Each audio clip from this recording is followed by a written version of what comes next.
అనగనగా శివరామపురం అనే గ్రామంలో సురేష్, మల్లేష్ అనే స్నేహితులుండేవారు. వీళ్ళిద్దరూ తమ ఊర్లో వ్యవసాయం చేస్తూ జీవనం సాగించేవారు. సురేష్ కండలు తిరిగి బలంగా ఉండేవాడు. తను చాలా శక్తివంతుడు. సురేష్ తనని ఎవరూ ఎదిరించలేరు అని గర్వంతో ఉండేవాడు. కాని మల్లేష్ అలా కాదు. తను చూడ్డానికి సన్నంగా ఉన్నా చాలా తెలివైనవాడు. ఇలా వారి స్వభావాలు వేరైనా ఇద్దరూ ప్రాణ స్నేహితులుగా ఉండేవారు. ఇలా కొద్ది రోజులు గడుస్తూ ఉండగా ఒకరోజు మల్లేష్ ధాన్యం బస్తాలు ఎడ్లబండి మీద వేయవలసొస్తుంది. దీంతో మల్లేష్ ఒక ఉపాయం ఆలోచించి అటుగా వెళ్తున్న సురేష్తో, సురేష్, నువ్వు చూడ్డానికి బలంగా ఉన్నా నీలో అంత శక్తి లేదని నాకనిపిస్తోంది. ఏంటి, నన్ను శక్తిహీనుడని అంటావా నువ్వు? ఎందుకలా అంటున్నావు?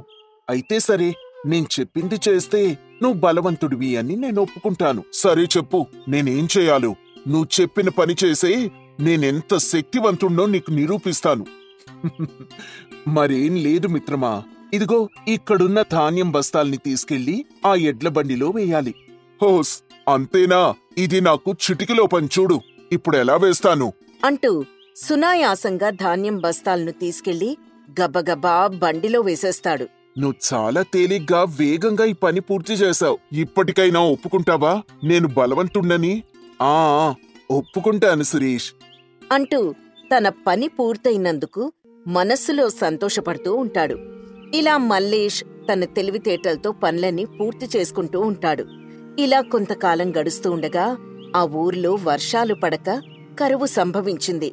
సాగు భూములన్నీ బీడు భూములుగా మారిపోయాయి. దీంతో ఊర్లో ఎవ్వరూ వ్యవసాయం చేయలేక పన్లకు వలస వెళ్ళిపోతారు. దీంతో సురేష్, మల్లేష్ కూడా వ్యవసాయాన్ని వదిలి పనికోసం పొరుగురికి బయలుదేరతారు. ఇలా సురేష్, మల్లేష్ అడవి గుండా ప్రయాణిస్తూ ఉండగా మార్గ మధ్యంలో వారిని బందిపోట్లు అనుసరిస్తూ ఉంటారు. ఇది గమనించిన మల్లేష్ సురేష్తో, ఏరా, నీకు సరిగ్గా గుర్తుందా? ఆ మూటని మనం ఎక్కడ పెట్టాము? అసలే నీకు మతిమరుపు. ఏం మాట్లాడుతున్నావురా? అసలు మూటేంటి? అప్పుడే మర్చిపోయావా? అదేరా, మనకి దారిలో దొరికిన బంగారు మూట. దాన్నెవరో జారు విడిచినట్టున్నారు, అందుకే అది మనకి దొరికింది. బంగారు మూటనా? మనకు దొరికిందా? ఎప్పుడు? ఇప్పుడు వేళాకోళవేంట్రా?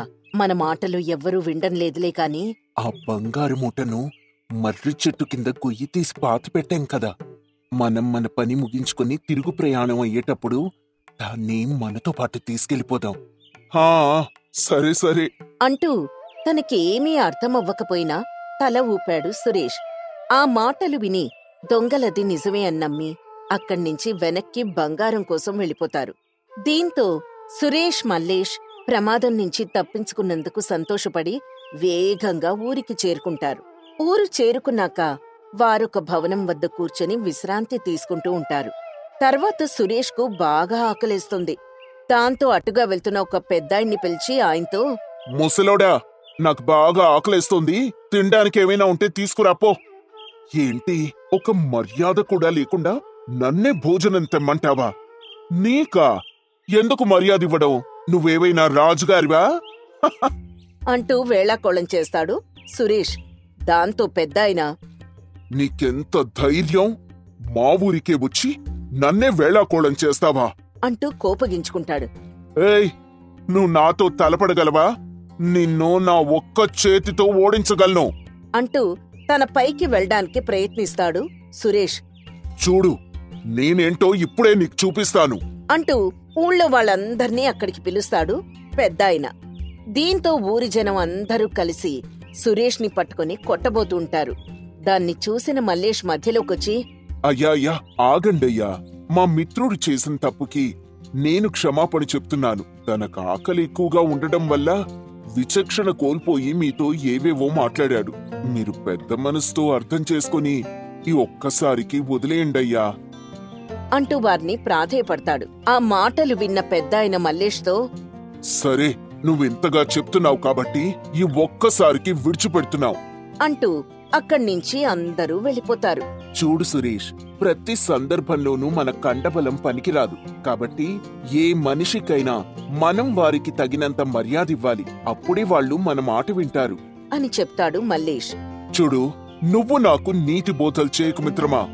నేను తలుచుకుంటే వాళ్ళందర్నీ ఇక్కడే శిక్షించగలను, కాని ఇంతలోనే నువ్వొచ్చి అడ్డుపడ్డావు అంటూ తను చేసిన పనిని సమర్థించుకుంటాడు. దీంతో మల్లేష్ వీడిక మారడు అనుకుని తన ఆకలిని గ్రహించి ఒక ఇంటి ముందుకు వెళ్లి అక్కడున్న ఒక ముసలావిడితో, అమ్మా, మేం చాలా దూరం నుండి వచ్చాం. నా స్నేహితుడు ఆకలితో బాధపడుతున్నాడు. మీ ఇంట్లో ఏదైనా ఉంటే కొద్దిగా ఆహారం పెట్టండమ్మా అని అడుగుతాడు. దీంతో ఆవిడ లోపలికి వెళ్లి ఇంట్లో ఉన్న పళ్ళను తీసుకొచ్చి మల్లేష్కిస్తుంది. కృతజ్ఞతలమ్మా. అమ్మా, ఈ ఊర్లో ఏవైనా పని దొరుకుతుందా? మా ఊర్లో పనుల్లేక చాలా దూరం నుండి వచ్చాం. అలా అయితే మీరు రాజుగారి దగ్గరికి వెళ్ళండి, మీకాయన పని కల్పిస్తారు అంటూ చెప్పి లోపలికి వెళ్ళిపోతుంది ముసలావిడ. దాంతో మల్లేష్ పళ్ళం తీసుకొచ్చి సురేష్కి కొన్ని ఇచ్చి మిగిలినవి తను తింటాడు. తర్వాత ఇద్దరూ కలిసి మహారాజు వద్దకు నమస్కారం మహారాజా. నమస్కారం. ఎవరు మీరు? ఎందుకిలా వచ్చారు? మహారాజా, మాది శివరాంపురం అని పక్క గ్రామం. మేం వ్యవసాయం చేస్తాం. కానీ ఈ సంవత్సరం వర్షాలు పడక పంటలు బాగా పండలేదు. కాబట్టి మీ ఆస్థానంలో మాకేదైనా పని కల్పిస్తారని ఆశతో వచ్చాం. నేను చాలా బలశాలిని. మీరెంత పని అప్పగించినా నిమిషాల్లో పని పూర్తి చేసేస్తాను అంటూ తన గురించి గొప్పలు చెప్పుకున్నాడు సురేష్. సురేష్ గర్వాన్ని గ్రహించిన రాజు తనకి ఎలాగైనా కనువిప్పు కలిగించాలనుకుంటాడు. ప్రభు, మీరు చాలా దయాగుణం కలవారు అని విన్నాను. మీలాంటి రాజుగారి వద్ద పనిచేస్తే మేం చాలా అదృష్టవంతులమని భావిస్తాం. కాబట్టి మీరెలాగైనా దయచేసి మాకు పని కల్పించండి ప్రభు అన్నాడు మల్లేష్. ఇంతలో అక్కడికి ఇద్దరు అన్నదమ్ములు వస్తారు. ఏవైంది? ఎందుకొచ్చారు? ప్రభూ, మాకు తాత ముత్తాతల కాలం నాటి బంగారు ఆభరణాలు వారసత్వంగా వస్తున్నాయి. కాని నిన్న రాత్రి మేం పక్క ఊరికి వెళ్ళాం. ఉదయం వచ్చి చూసేసరికి మా ఇంట్లో బంగారు ఆభరణాలు ఎవరో దొంగలెత్తుకెళ్ళిపోయారు. కాబట్టి మీరే ఎలాగైనా మా బంగారు ఆభరణాలు వెతికి పెట్టించండయ్యా. విన్నారుగా, ఈ బంగారం వెతికిపెట్టి దొంగ ఎవరో కనిపెడితే మీకు మా రాజ్యంలో పని కల్పిస్తాను. సరే మహారాజా అన్నాడు మల్లేష్. దాంతో అక్కడ్నించి మల్లేష్ అన్నదమ్ముల ఇంటికి వెళ్తాడు. అక్కడున్న పరిసరాలు మొత్తం గమనించి దొంగెవరో కనిపెట్టి ఆ బంగారు మూటను తెచ్చి మహారాజుకి అప్పగిస్తాడు. శభాష్, నువ్వీ పనిని సాధించావు. దొంగెవరో కనిపెట్టావా మల్లేష్? కనిపెట్టాను మహారాజా. అతను మరెవరో కాదు, ఇతని సొంత తమ్ముడే. ఏంటి నువ్వు చెప్పేది? ఇద్దరూ కలిసి కదా నా వద్దకు దొంగతనం గురించి చెప్పడానికొచ్చారు? అవును మహారాజా. అలా రాకపోతే ఇతనే దొంగ అని అనుమానం వస్తుందేమో అని మీ వద్దకు వచ్చాడు. ఇతనే దొంగ అని నువ్వెలా కనిపెట్టావు? మహారాజా, ఈ బంగారు ఆభరణాలన్నీ తన భార్య మొత్తం తనకే కావాలని కోరిక కోరడంతో ఇతను ఆ రాత్రి తన అన్నతో ఊరికి వెళ్ళినట్టు నటించాడు. వాళ్ళ అన్నయ్య పడుకున్నాక తను మరల గ్రామానికొచ్చి ఆ బంగారాన్ని మొత్తం వాళ్ళ ఇంటి వెనుక భాగంలో పాతిపెట్టాడు. ఇదంతా నిజమే అని నిరూపించడానికి నీ వద్ద ఆధారాలేవైనా ఉన్నాయా? ఉన్నాయి మహారాజా. నేను వాళ్ళింటికి వెళ్ళినప్పుడు అతను గొయ్యి తీసేందుకు వాడిన వస్తువులు మట్టి అంటుకొని కనిపించాయి. పైగా ఈయన ఆభరణాలు పాతిపెట్టిన చోట ఒక గొలుసు బయట పడిపోయింది. తొందరపాట్లో అది తను చూసుకోలేదు. మట్టి తవ్వడం వల్ల వేళ్ల గోళ్లలో కూడా మట్టి ఉంది. అలా తనే దొంగ అని నేను కనిపెట్టాను మహారాజా అని రాజుగారికి జరిగింది మొత్తం చెప్పాడు మల్లేష్. దీంతో మహారాజు చాలా సంతోషించి, భళా, నువ్వు చాలా బుద్ధిబలంతో చాలా తేలిగ్గా దొంగ ఎవరో కనిపెట్టావు. నీ తెలివితేటలను నేను అభినందిస్తున్నాను మల్లేష్ అని మల్లేష్ని పొగుడ్తాడు. మహారాజా, నాక్కూడా ఏదైనా పని అప్పగించండి. నేను కూడా ఇంతకంటే తేలిగ్గా ఆ పనిని పూర్తి చేస్తాను అన్నాడు సురేష్. దాంతో మహారాజు బాగా ఆలోచించి, సరే సరే, ఇక్కడ ఉన్న ఏనుగుని చూశావు కదా, ఇది కొద్ది కాలంగా ఆహారం ఏమీ తీసుకోవడం లేదు. కాబట్టి ఇది ఎలాగైనా ఆహారం తీసుకునేలా చెయ్యి. ఓస్, ఇంతేనా? నాకిదంతా క్షణంలో పని చూడండి. ఇప్పుడే దానికి ఆహారం పెట్టి మీతో శభాష్ అనిపించుకుంటాను. అంటూ సురేష్ ఆహారం పట్టుకుని ఏనుగు దగ్గరికి వెళ్తాడు. అది కొద్ది కాలంగా ఆహారం తినకపోవడం వల్ల చాలా నీరసించిపోయింది. సురేష్ దాని వద్దకు వెళ్లి ఆహారాన్ని పెడతాడు. కాని అది మాత్రం ఆహారాన్ని కొంచెం కూడా తీసుకోదు. దీంతో సురేష్ ఒక కర్ర తీసుకుని దాన్ని ఇష్టం వచ్చినట్టు కొడతాడు. నీరసంతో ఉండడం వల్ల ఏనుగుకు బాగా దెబ్బలు తగిలి అది గట్టిగా అరుస్తుంది. కాని సురేష్ మాత్రం ఆపకుండా ఇంకా గట్టిగా కొడుతూనే ఉంటాడు. ఆ దెబ్బలను భరించలేక ఏనుగు ఒక్కసారిగా లేచి సురేష్ మీదికి వస్తుంది. దాంతో అక్కడున్న భటులు సురేష్ని వెనక్కి తీసుకుని వచ్చేస్తారు. మహారాజు మల్లేష్ని పంపించి ఏనుగుకి ఆహారం పెట్టించమంటాడు. మల్లేష్ అక్కడున్న ప్రజల సాయంతో ఆ ఏనుగు గురించి తెలుసుకుని తర్వాత దానికి ఆహారం తినిపించి వస్తాడు. నువ్వెలా ఈ పని చేయగలిగావు? గత కొద్ది రోజులుగా చాలా మంది దీనికి ఆహారం తినిపించడంలో విఫలమయ్యారు. కాని నువ్వు మాత్రం చాలా తేలిగ్గా ఆహారం పెట్టావు. అసలిది ఎలా సాధ్యమైంది మల్లేష్? మరేం లేదు మహారాజా, దీనికి ఆహారం పెట్టి దీని యజమాని అంటే ఈ ఏనుగుకి చాలా ఇష్టం, ప్రేమ కూడా. అతను వచ్చి ఆహారం పెడితే గాని ఈ ఏనుగు తినేది కాదు.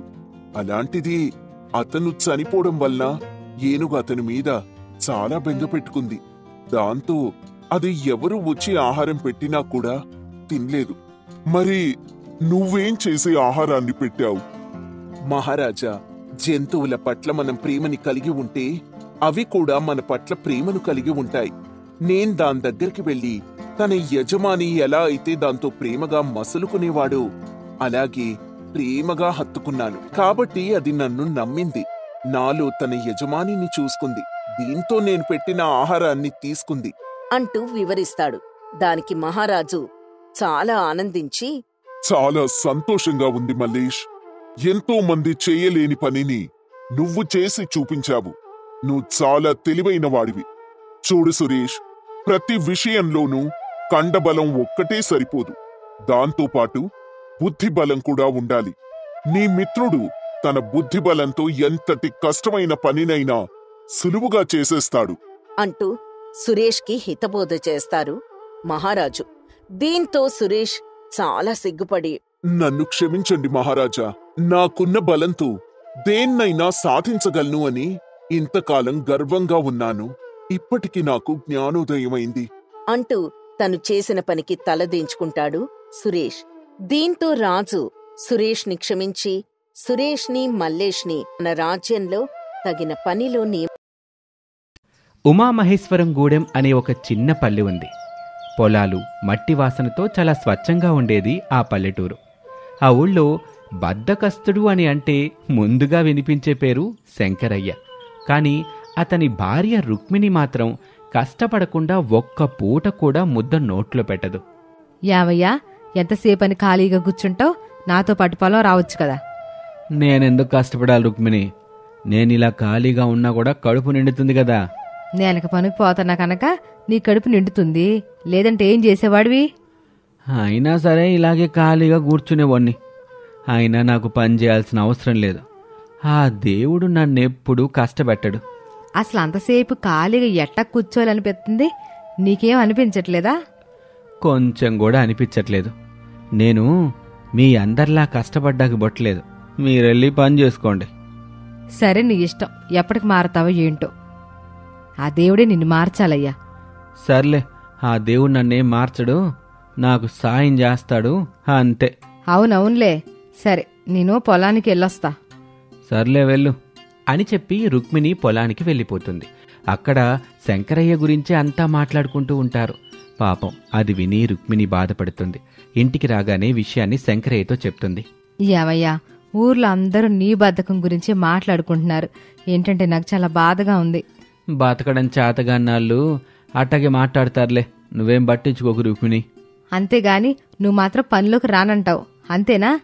అంతే, నాకు పని చెయ్యాల్సిన అవసరం లేదు అంటాను. అట్టాగంటే ఎట్టాగయ్యా? కాయం కష్టం చేయకపోతే 5 ఏళ్ళ లోపలికి ఎట్టాగెళ్తాయి? కాయ కష్టం చేస్తేనే వెళ్ళాలని ఎవరైనా చెప్పారా ఏంటి? తెలివితేటలు ఉపయోగించి కూడా డబ్బు సంపాదించుకోవచ్చు. పోనీ అదైనా చేస్తున్నావంటే అది కూడా లేదు కదా. రుక్మిణి మొగుడు చేతకానోడు, బద్ధకం ఎక్కువ, పెళ్ళం సొమ్ముతో తింటున్నాడని నలుగురు నానా రకాల మాటలు అంటున్నారయ్యా. అంటే అన్నారులే, లేదు అన్నారని నేనెందుకు మారతాను? నేను పని చేయటానికి పుట్టలేదు. ఇక తెలివితేటలంటావా, అవసరమైనప్పుడు అయ్యే బయటకు వస్తాయిలే. ఎప్పుడు చూడు నీ వాదన నీదే గాని నా వాద అర్థం చేసుకోవా? నువ్వే నన్ను అర్థం చేసుకో అని చెప్పి శంకరయ్య అక్కడి నుంచి వెళ్ళిపోతాడు. రుక్మిణి బాధపడుతూ ఉంటుంది. కొన్నాళ్లకు వర్షాలు సరిగా రాక పంటలు పండవు. దీంతో రుక్మిణి దగ్గర కూడా డబ్బులుండవు. అప్పుడు రుక్మిణి, చూడు ఇప్పుడు ఎంత కష్టం వచ్చిందో, వర్షాలు లేక పంటలు కూడా పండలేదు. అయితే ఏమైంది? ఏమైందంటావేమయ్యా, నా దగ్గర కూడా పైసా లేదు ఇప్పుడు. అదే నేను చెప్పినట్టు నువ్వు కూడా కష్టపడి ఉంటే ఎంతో డబ్బు మనం కూడా పెట్టుకునేవాళ్ళం. ఇట్లాంటి సమయంలో ఉపయోగపడేది కదా. మరేమీ పర్లేదులే, ఆ దేవుడే ఏదో ఒకటి చేస్తాడులే. ఇట్ట ఖాళీ కూర్చుంటే ఆయన కూడా ఏమీ చేయడు. కష్టపడే వారికి ఆయన సహాయం చేస్తాడు. మరి నీకేం సాయం చేశాడు? నువ్వు ప్రతిరోజు పొలానికి వెళ్తావుగా, ఇప్పుడు ఏడుస్తూ కూర్చున్నావు. చేస్తాడు, కష్టపడుతున్నా కాబట్టి దానికి తగిన సాయమే చేస్తాడు. అలాగే నాకు కూడా చేస్తాడులే. నేను ఎంత మొత్తుకున్నా నువ్వు మారేది లేదయ్యా. నేను ఇంకేమైనా పని వెతుకొని వస్తాను అని చెప్పి రుక్మిణి వెళ్ళిపోతుంది. ఈలోపు ఊళ్ళోకి ప్రభుత్వ రైతు సంక్షేమ పథకం వచ్చింది. కష్టపడి పని చేసుకుని రైతులంతా దరఖాస్తులు పెట్టుకోవాలని చెప్తారు. అయ్యా, ఊర్లో ఒక కొత్త పథకం అమల్లోకి తీసుకొచ్చారు. దరఖాస్తు పెట్టుకుంటే డబ్బు ఇస్తారంట. వర్షాలు పడేదాకా ఆ డబ్బు కాస్త చేయూతిగా ఉంటది. నాతో పాటు నువ్వు కూడా పెట్టయ్యా, మనకే ఉపయోగపడుద్దిగా. డబ్బు వస్తుంది సరే, కానీ ఆ దరఖాస్తులు అవి నింపటం నా వల్ల కాదు. ఒక 10 నిమిషాలు కూర్చుంటే పని అయిపోద్దిగా. డబ్బులు మనకే కదయ్యా వచ్చేది. నా మాట విను. నేనెవ్వరి మాట వినను రుక్మిణి. సరే, నేను పెట్టుకుంటానులే అని రుక్మిణి దరఖాస్తు పెట్టుకుంటుంది. ఈలోపు వేరే పని కూడా చూసుకుంటుంది. ఆ మరుసటి రోజు శంకరయ్యకు కూడా దరఖాస్తు పెట్టాలి అనిపిస్తుంది. కానీ దరఖాస్తులిచ్చే గడువు అయిపోతుంది. దీంతో శంకరయ్య, రుక్మిణి, నిన్న దరఖాస్తు అన్నావు కదా, నేను చెప్తాను, నాది కూడా నువ్వే రాసే. ఎవరిది ఆలయం నింపుకోవాలి. ఆయన దరఖాస్తులు గడువు అయిపోయిందిగా. అయినా సరే మీతో పాటు డబ్బు తీసుకుంటాను, చూడండి. అదెలాగా సాధ్యమయ్యా? కష్టపడకుండా సాయం పొందడమే అసలైన తెలివి. దరఖాస్తు లేకుండా డబ్బులు అసలు ఎవరెవ్వరులే. నువ్వేదో ఏమీ తోచకట్ట మాట్లాడుతున్నావు అంతే. సర్లే, నువ్వే చూద్దుగాన్లే. సరిలే. అలా ఇద్దరూ వాదించుకుంటూ ఉంటారు. రోజులు గడుస్తాయి. డబ్బులిచ్చే రోజు వస్తుంది. అందులో రుక్మిణితో పాటు శంకరయ్య పేరు కూడా ఉంటుంది. ఆయనకి కూడా డబ్బులిస్తారు. దీంతో రుక్మిణి ఎంతగానో ఆశ్చర్యపోతుంది. యావయ్యా, అట్ట ఎట్ట డబ్బులిచ్చారయ్యా నీకు? నువ్వు దరఖాస్తు చేసుకోలేదుగా. మరదేనే తెలివితేటలంటే. అసలు ఏం చేసావయ్యా? మరేం లేదే, డబ్బులు ఉచితంగా ఇస్తారంటే నాకు కూడా ఆశ కలిగింది. నువ్వేమో దరఖాస్తులు ఇయ్యరు అని చెప్పావు. దాంతో నేను నా తెలివి ఉపయోగించాను. ఎంతకి ఏం చేసావు? అధికారుల్ని మాటల్లో పెట్టి నీ దరఖాస్తులో తప్పులున్నాయని చెప్పి దాన్ని తీసుకొని దాంతోపాటు ఇంకో దరఖాస్తు కూడా తీసుకొని కలిపి పెట్టేశాను. ఎంత పని చేసావయ్యా? ఇట్ట మోసం చేయడం తప్పు కదూ. అది మోసమెట్ట అవుద్ది రుక్మిణి, అవన్నీ నా తెలివితేటలు. నీ ఎదుగుదల కోసం పక్కాన్ని మోసం చేయడం తెలివితేటలు కాదయ్యా. రేపు ఎప్పుడైనా ఈ విషయం తెలిస్తే నిన్ను నమ్ముతారా చెప్పు ఎవరైనా? అయినా ఎవరి నమ్మకంతోనూ నాకు పని లేదు. నా తెలివితేటలు ఉపయోగించి కష్టపడకుండా డబ్బు సంపాదించాను. ఎట్టా ఉండాలి. నువ్వు నీ తెలివితేటలు ఉపయోగించకపోయినా పర్వాలేదు, పని చేయకపోయినా పర్లేదు, కానీ ఇట్ట మోసాలు మాత్రం చేయబాకయ్యా. ఇప్పటికీ నలుగురిలో తలెత్తుకొని తిరగలేకున్నాను. ఏంటే, డబ్బు సంపాదించినా తప్పే, సంపాదించకపోయినా తప్పేనా? సంపాదించడం తప్పు కాదయ్యా, మోసం చేసి సంపాదించడం తప్పు. అయినా అదే సంపాదన కాదు. నీ కష్టంతో వచ్చిన డబ్బు మాత్రమే నీ సంపాదన అవుతుంది. నువ్వెన్నైనా చెప్పు, కష్టపడ్డం మాత్రం నా వల్ల కాదు. నేనిన్ని చెప్పినా నువ్వు మారవు కదా. అవును, మారను. సరే, నీ ఇష్టం. నేను పనికి వెళ్ళొస్తాను. వెళ్ళి బాగా కష్టపడు. ఇక రుక్మిణి పనికి వెళ్ళిపోతుంది. రోజులు గడుస్తూ ఉంటాయి. శంకరయ్య మాత్రం కాలం వెళ్లబుచ్చుతూనే ఉంటాడు. తెలివి తెలివి అంటూ అందరినీ మాయమాటలతో మోసం చేసి డబ్బు సంపాదిస్తూ ఉంటాడు. ఏంటమ్మా రుక్మిణి, ఇదేమైనా బాగుందా? మీ ఆయన ఏం చేస్తున్నాడో తెలుసా? ఏం చేస్తున్నాడు? మాయమాటలు చెప్పి మా దగ్గర నుంచి డబ్బులు కాజేస్తున్నాడు. అయ్యో పిన్ని, నాకు ఇవన్నీ తెలీదు. ఆ డబ్బు నేను తిరిగి ఇచ్చేస్తాను. మా ఆయన చేసిన దాన్ని క్షమించండి. నీ మొహం చూసి మీ ఆయన్ని వదిలేస్తున్నాం అని ఊరివాళ్లు రుక్మిణికి చివాట్లు పెడతారు. రుక్మిణి బాధతో ఇంటికెళ్ళి ఇదే విషయాన్ని శంకరయ్యని అడుగుతుంది. ఊర్లో నీ గురించి ఇప్పటి వరకు బద్దకస్తుడని అనేవాళ్ళు, కానీ ఇప్పుడు మోసగాడు అంటున్నారు. నేనేం చేశానే? ఇంకా ఏం చెయ్యాలి? మాయ మాటలు చెప్పి మోసం చేసి డబ్బు తీసుకుంటున్నావంట, నిజమేనా? నేనెవర్ని మోసం చేయలేదు. నా తెలివితేటలను ఉపయోగించాను అంతే. మళ్ళీ అదే మాట అంటున్నావు? ఆయన ఈ రోజుల్లో మోసం చేసేవారిది కాదే తప్పు, మోసపోయే వాళ్ళదే తప్పు. ఛా, నువ్వింక ఈ జన్మలో మారవయ్యా. నేను కూడా అదే చెప్తున్నాగా, మీలా మారాల్సిన అవసరం నాకు లేదు అని కాసేపు భార్యాభర్తలిద్దరూ వాదనాడుకుంటారు. రోజులు గడుస్తాయి. శంకరయ్యలో ఎలాంటి మార్పు రాదు. మెల్లగా ఊరి జనానికి శంకరయ్య మోసం గురించి తెలిసిపోతుంది. కాబట్టి అతన్ని ఎవ్వరూ నమ్మరు. కొంతకాలానికి రుక్మిణి ఆరోగ్యం క్షీణిస్తుంది. యావయ్యా, రోజు రోజుకి నా ఆరోగ్య పరిస్థితి ఏం బాగాట్లేదు. ఇకపై నేను పనికి వెళ్ళలేనేమో. ఏం కాదులే, డబ్బులయ్యే వస్తాయి. చూడయ్యా, నీకు చాలాసార్లు చెప్పా, డబ్బులెట్ట ఊరికే గుచ్చుంటే రావు, కాయ కష్టం చేసుకోవాలని. ఇవాళ నేనున్నాను, రేపు నేను లేకపోతే ఎట్టాగయ్యా? శంకరయ్య ఆలోచనలో పడతాడు. రుక్మిణి ఆరోగ్యం ఇంకా క్షీణిస్తుంది. మరేం పర్లేదులే, ఊళ్ళో ఎవరినైనా అడిగి డబ్బు తీసుకొస్తాను. సరేనయ్యా. అంతకుముందే ఊరి జనాన్ని శంకరయ్య మోసం చేసుండటంతో ఈసారి ఎవ్వరూ ఇతని మాట నమ్మలేదు. దీంతో అతనిలో ఇంకాస్త మార్పొస్తుంది. బాధతో రుక్మిణి దగ్గరికొస్తాడు. డబ్బు దొరికిందయ్యా? లేదు రుక్మిణి, నేను అబద్ధం చెప్తున్నాను అనుకొని నాకెవ్వరూ డబ్బు ఇవ్వట్లేదు. నిన్ను చూస్తా ఉంటే చిన్నప్పుడు మా నాన్న చెప్పినా నాన్న పులి కథ గుర్తొస్తుందయ్యా. చూసావా, నువ్వట్టా చేసావు కాబట్టేగా ఇప్పుడు ఆపదలో మనకంటూ ఎవరూ ఆదుకోలేకుండా పోయారు. అవును రుక్మిణి, నాకు బాగా బుద్ధొచ్చింది. ఇంకెప్పుడు ఇట్టా చేయను. నేనికపై రోజు పనికి కూడా వెళ్తాను. ఏంటయ్యా నువ్వు చెప్పేది, నిజమేనా? అవును రుక్మిణి, ఎన్నాళ్ళు నువ్వు కష్టపడతంటే నాకు తెలియలేదు. ఇకపై నేను కష్టపడతాను. నీ మందులకి, మన ఇంటి అవసరాలకి సరిపడేంత డబ్బు సంపాదిస్తాను. నువ్విట్ట మాట్లాడుతూ ఉంటే నాకు చాలా సంతోషంగా ఉందయ్యా.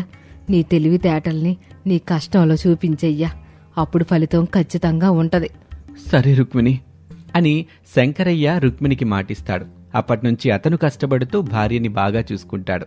ఈ కథ మనకు నేర్పే నీతేంటంటే, తెలివి బద్ధకానికి వాడితే అది ఒక ఆట, కష్టానికి వాడితే అది విజయ మార్గం. ఇది ఇవాల్టి కథ. మరొక ఆసక్తికర కథలో మళ్ళీ కలుద్దాం. నమస్తే.